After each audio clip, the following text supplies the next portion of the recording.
everyone, SpeedyGoneCuber here, and I'll be showing you how to be sub 1 minute on 4x4, which can sound like a pretty challenging barrier, but today I'll be showing you 10 of my best tips on how to achieve sub 1 on the 4x4 Rubik's Cube. My first tip is hardware. Now, it's pretty obvious that to get good at any event, you of course need some pretty good hardware. I mean 4x4s that can turn very smoothly and fast like this one.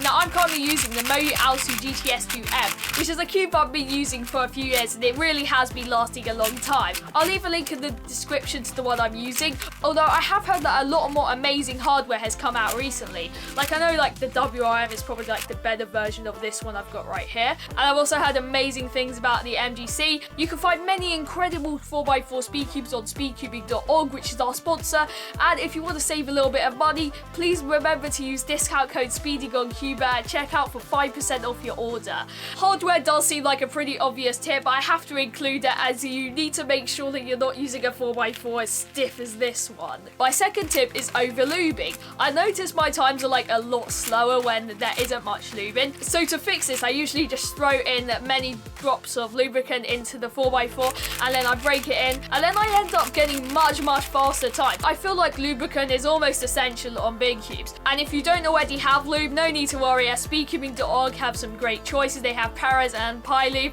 It just needs to be some lubricant that you can put into the puzzle and break in and make the puzzle become smoother and faster.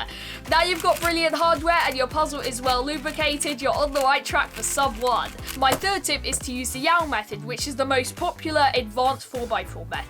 If you're still using reduction, you should definitely switch, as it's much faster to just use Yau. Don't already know Yau? I'm going to show you it right now. The Yau method is actually quite similar to the reduction method. You're just basically changing the order in which you solve the pieces. So you start out with solving the first two opposite centers like so. This is just intuitive. So first two centers are the same as reduction. Once these two opposite centers are solved, instead of solving the last four centers, you're going to start building the white cross, which might sound weird how we're doing the white cross now, but we're going to pair up edges intuitively. So I'm going to pair up the white and orange one and move it to over here, the white red one and move it to here, and you're just essentially just building a cross onto this side. So we need to make sure 3 cross edges solved, and then we're going to leave this one unsolved. Then we're going to start solving our last 4 centers, but we're going to make sure that we keep preserving these 3 cross edges. So I'm going to solve green. I'm going to move it here, bring this up. That doesn't affect this, but then I notice this green, and here, instead of doing an F move, which will mess up this white one,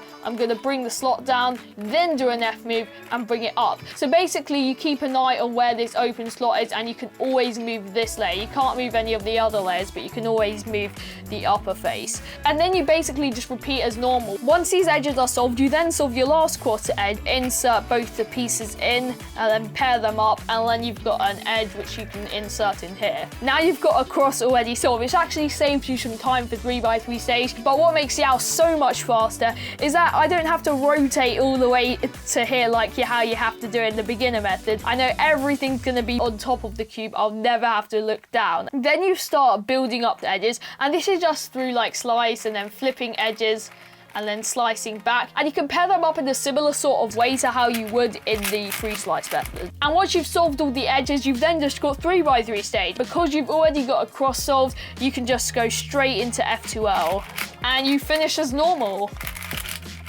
And that's how you do the Yau method on 4x4. My fourth tip is to get faster at solving the first 2 centers. Now, I think the first 2 centers on 4x4 are pretty intuitive, but what you need to make sure is that you can at least plan a center and a half during inspection time. You can just plan a center, that's perfectly fine for sub 1, but I think if you try to plan a whole center and then half of the opposite center, you're almost guaranteed to have some really fast centers. Now, in order to do this, you need to be pretty efficient, and that can come with practice.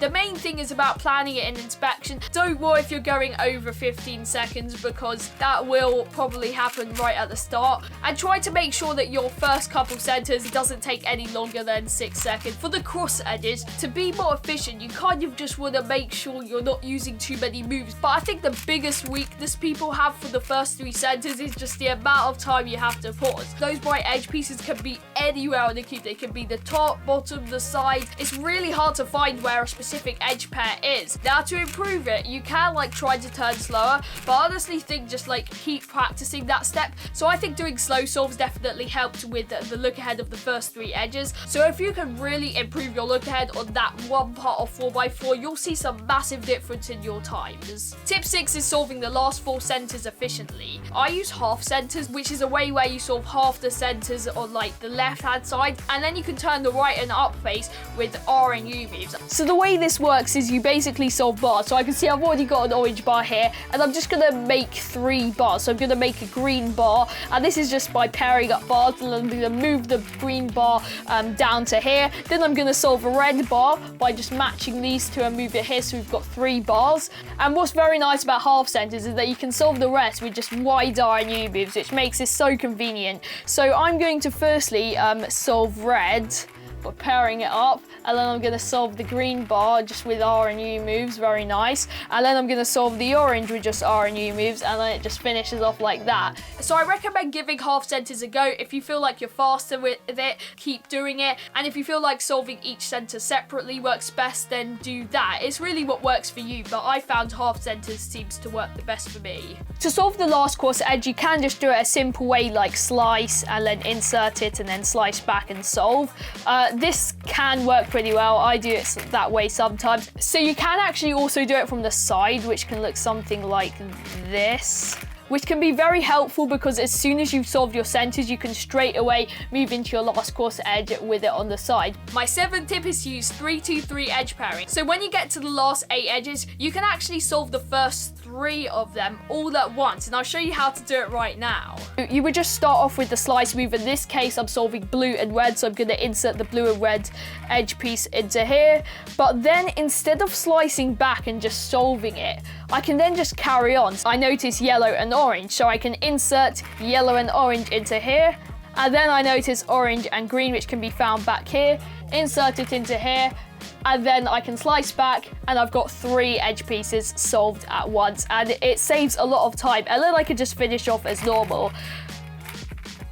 Tip 8, you should already be sub 15 on 3x3. It's obvious that if you're not sub 1 on 3x3, you're not going to be sub 1 on 4x4. People wonder how quickly do you actually need to be to achieve this. I would say sub 15. Not sub 15 yet? Some tips I would recommend is learning full OLL and PLL. OLL orientation of the last layer consists of 57 algorithms, and PLL permutation of the last layer consists of 21 algorithms. Now that probably sounds like a lot of cases, but if you take learning them gradually, you should be able to learn them like in a few months or so. You should also keep your F2L solutions efficient. If you've seen my intuitive F2L tutorial, you might have noticed that some cases take ages to solve. To fix this, learn algorithms for those cases. Make sure that you can solve any F2L case in 8 moves or fewer. And if you can do that, you've got some efficient F2L, and you should also have better look ahead. That should be enough to get you sub 15 on 3x3, and for more helpful tips, you can watch my full tutorial on that.